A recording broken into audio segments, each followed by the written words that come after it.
Good evening to all of you. Welcome to my channel Madhurana chemistry world. Last video में हमने pH scale के बारे में पढ़ा था, जिसमें हमने एसिड और बेस का मेजरमेंट करा था ऑन दी पीएच स्केल पे। आज की वीडियो में हम importance of pH in our everyday life, यानी कि पीएच का हमारी जो रोजमर्रा की जिंदगी है या फिर जो दिनचर्या है उस पर भी कुछ ना कुछ इफेक्ट होता है, उस चीज को आज हम डिस्कस करेंगे आज के लेक्चर में। तो हम देखेंगे कि किस तरीके से पीएच हमारी एवरीडे लाइफ को इफेक्ट करती है या फिर क्या क्या हमें प्रॉब्लम्स या फिर बेनिफिट होते हैं पीएच के। देखिए, सबसे पहले हम क्या डिस्कस करेंगे कि जो आपका पीएच होता है, स्टोमक आपका जो होता है हाइड्रोक्लोरिक एसिड, हमारा जो स्टोमक होता है, स्टोमक आपको पता है कि आपका डाइजेशन सिस्टम का एक पार्ट है। सबसे पहले हमारा जो फूड होता है वो स्टोमक में जाता है। तो स्टोमक में एक टाइप का एसिड सिक्रेट होता है जिसे आप कहते हो dilute hydrochloric acid. Dilute hydrochloric acid या फिर HCl। तो यानी कि हमारा जो स्टोमक है वो हाइड्रोक्लोरिक एसिड को सिक्रेट करता है, और ये हाइड्रोक्लोरिक एसिड आपका एसिडिक नेचर का, और इसका जो पीएच वैल्यू होती है वो जनरली 3.5 तक होती है। 1.5 टू 3.5 तक इसकी पीएच वैल्यू होती है। अब कभी कभी होता क्या है कि हम कुछ ऐसा फूड इनटेक कर लेते हैं जिसकी वजह से हमारे जो स्टोमक का जो हाइड्रोक्लोरिक एसिड का पीएच है वो आपका डिक्रीज हो जाता है, यानी कि आपका हाइड्रोक्लोरिक एसिड की जो अमाउंट है वो इंक्रीज हो जाती है, और उसके उस हाइड्रोक्लोरिक एसिड या उस एसिड के इंक्रीज होने की वजह से आपको एसिडिटी की प्रॉब्लम को फेस करना पड़ता है। आपको स्टोमक में पेन होने लग जाता है, या फिर आपको वॉमिट करने का मन करता है, फिर खाना डाइजेस्ट नहीं होता है। तो ये सारी चीजें आपको, ये प्रॉब्लम आपको फेस करनी पड़ती है इस हाइड्रोक्लोरिक एसिड के लेवल के घटने या फिर बढ़ने की वजह से। तो हम क्या करते हैं, एसिडिटी से रिलीफ लेने के लिए,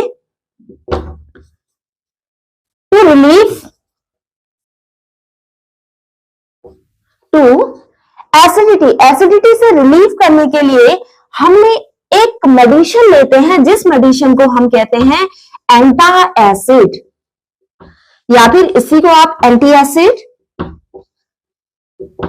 अब ये जनरली जो ये एंटी एसिड या एंटा एसिड होता है, ये एक टाइप का माइल्ड बेस होता है, वाटर सॉल्युबल माइल्ड बेस आपका होता है, यानी कि बहुत ज्यादा हार्मफुल आपके लिए नहीं, क्योंकि बेस भी आपके स्ट्रॉन्ग जो बेस होते हैं वो ह्यूमन बॉडी के लिए हार्मफुल हो सकते हैं, बट ये आपका एक माइल्ड बेस होता है। ये बेस आपका वाटर सॉल्युबल होता है, यानी कि अल्कलाइन होता है, ये water soluble.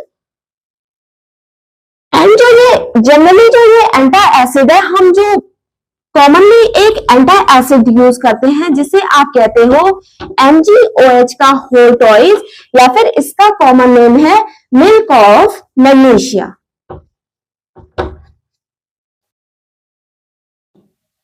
Milk of magnesia. तो यानी कि ये आपका मिल्क ऑफ मैग्नीशिया MgOH का होल टॉइज आपका एक एंटा एसिड के तौर पे काम करता है, जो हमारे स्टोमक के हाइड्रोक्लोरिक एसिड की एसिडिटी को क्या कर लेता है, डिक्रीज करता है या फिर उसको न्यूट्रलाइज कर देता है।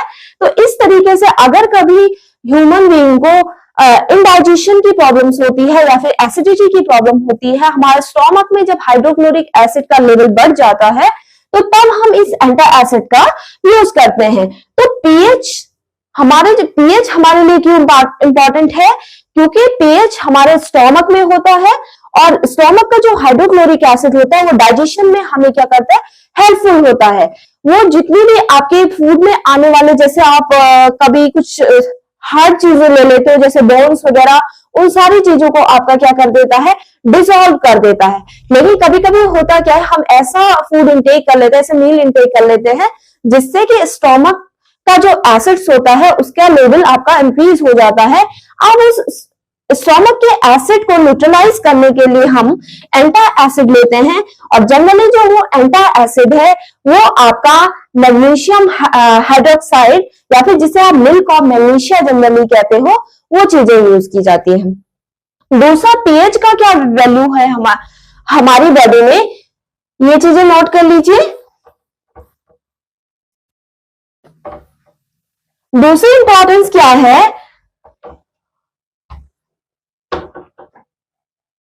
फॉर प्रिवेंशन ऑफ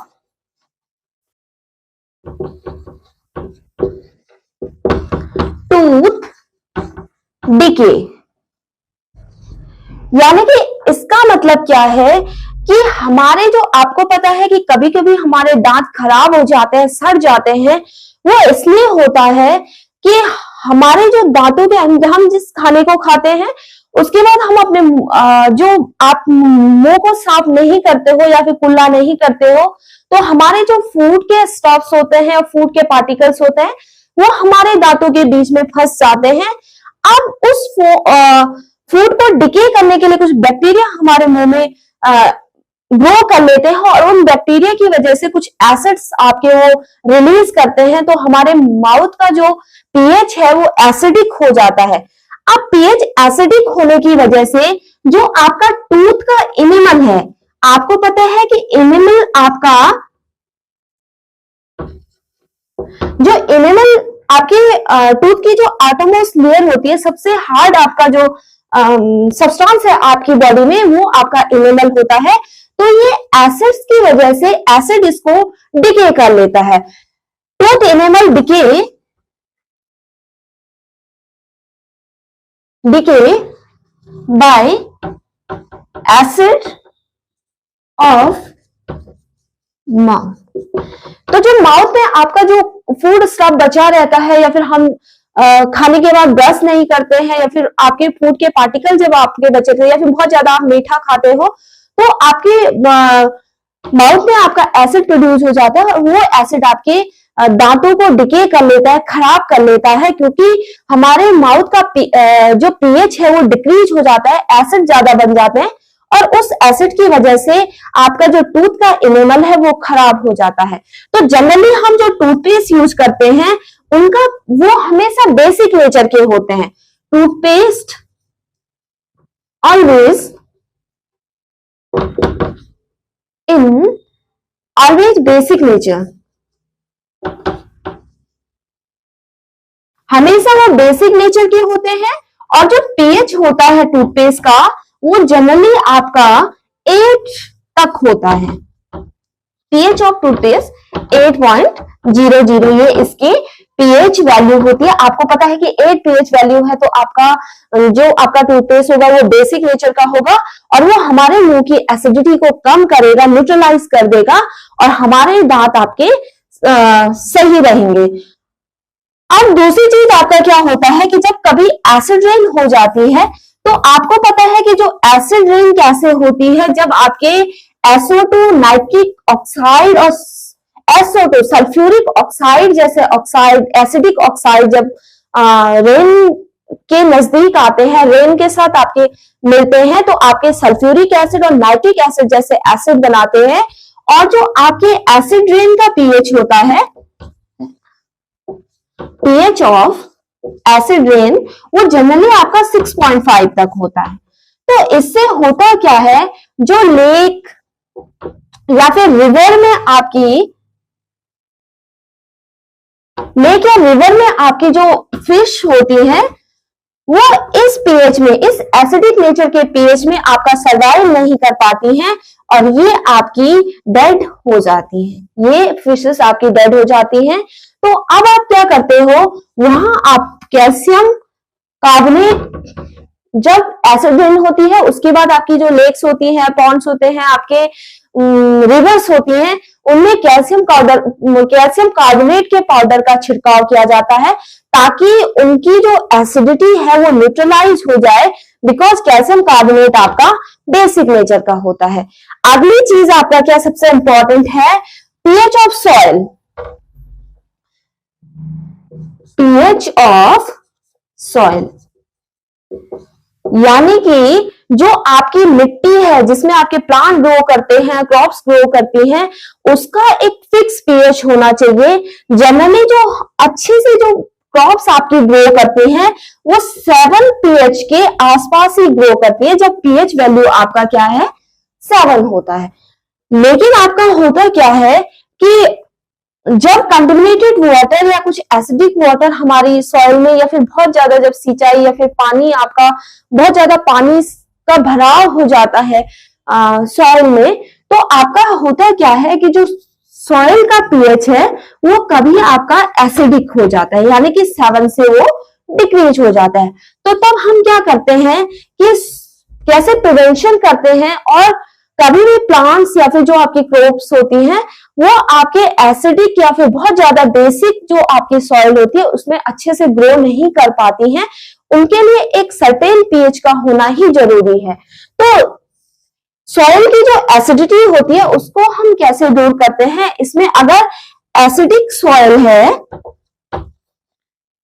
तो इसमें हम जैसे आपका लाइम, जो आपका लाइम वाटर होता है उसको ऐड कर लेते हैं, जैसे CaO, जैसे आपका फ्लैग लाइम हो गया उसको ऐड कर लेते हैं, या फिर आपका जो कैल्शियम कार्बोनेट होता है उसको ऐड कर लेते हैं, बिकॉज ये सारे आपके होते हैं बेसिक नेचर के, और ये एसिडिक सॉइल की एसिडिटी को या फिर एसिडिक जो उसमें सब्सटेंसेस होते हैं उनको न्यूट्रलाइज कर देता है, इसके एसिड को न्यूट्रलाइज कर देते हैं, और ये सॉइल आपकी बेनिफिशियल हो जाती है क्रॉप प्रोडक्शन के लिए। अगर कभी कभी आपका सॉइल का पीएच आपका 7 से ऊपर हो जाता है, जैसे 8 से ऊपर जब होता है तो आपकी जो सॉइल है वो बहुत ज्यादा बेसिक हो जाती है, तो उसके लिए भी उसमें भी आपकी जो क्रॉप्स या फिर आपके जो प्लांट्स हैं वो अच्छे से ग्रो नहीं कर पाते हैं। तो ये भी हमारे लिए क्या होता है, एक क्रॉप्स प्रोडक्शन के लिए हमारे पास एक बहुत बड़ा इनहिबिटेंस होता है कि ये रोक देता है, क्रॉप का प्रोडक्शन बहुत अच्छे से नहीं हो पाता है। दूसरी चीज आपने कभी कभी देखा होगा, अगर आपको कभी हनी भी जो आपकी होती मधुमक्खी ने काटा होगा, या फिर आपको कभी नेटल लीफ लग गई होगी, तो आपको एक इरिटेशन या फिर पेन होता है। हनी बी स्टिंगिंग से आपको क्या होता है, पेन होता है या फिर इरिटेशंस होती है। तो इसके लिए, क्योंकि आपकी जो हनी बी के स्टंग में या फिर आपकी जो नेटल लीफ होती है जिसे बिच्छू घास भी आप कहते हो, तो इसकी जो आपकी लीव्स होती हैं उनपे आपने छोटे छोटे से आपने डंक टाइप के देखे होंगे, तो जब ये नेटल लीफ आपको लगती है तो आपको एक इरिटेशन या फिर पेन होता है या फिर खुजली होने लग जाती है। तो ये आपका होता है एक मेथनोइक एसिड, जिसको आप कहते हैं, एक एसिड होता है मेथनोइक एसिड, या फिर इसी एसिड को आप कहते हो formic acid. HCOOH, metal leaf में भी यही एसिड होता है। अब देखिए, इस एसिड की वजह से वो इरिटेशन या फिर पेन होता है, तो हम इससे रिलीफ पाने के लिए अब आपको ये एसिड को क्या करना है, न्यूट्रलाइज करना है। एसिड को न्यूट्रलाइज करने के लिए आप कोई बेसिक चीजें लोगे, तो हम क्या करते हैं, जो आपका सोडियम बाइकार्बोनेट होता है, जिसे आप क्या कहते हो, बेकिंग सोडा, तो इसका यूज करते हैं। बेकिंग सोडा को उस जगह पे लगा देते हैं जहां आपको हनी बी ने स्टिंग किया हो, या फिर आपकी नेटल लीफ जहां आपकी लगी हो, तो वहां आपका बेकिंग सोडा लगा देने से आपका जो एसिड होता है, ये आपका मेथनोइक एसिड या फॉर्मिक एसिड जो होता है, इसका मेथनोइक एसिड का कॉमन नेम है फॉर्मिक एसिड। तो ये फॉर्मिक एसिड की जो एसिडिटी होती है वो न्यूट्रलाइज हो जाती है और हमें उस पेन से रिलीफ मिल जाता है। Thank you so much. और नेक्स्ट वीडियो में हम पढ़ेंगे सॉल्ट, और उसके बाद हम कुछ इंपॉर्टेंट जो क्वेश्चंस होते हैं आपके जो बोर्ड एग्जाम के लिए इंपॉर्टेंट है, उन पे हम डिस्कस करेंगे। और नेक्स्ट वीडियो आपकी जो इंपॉर्टेंट क्वेश्चन है एसिड बेस और सॉल्ट की, उन पे हम डिस्कस करेंगे। Thank you so much.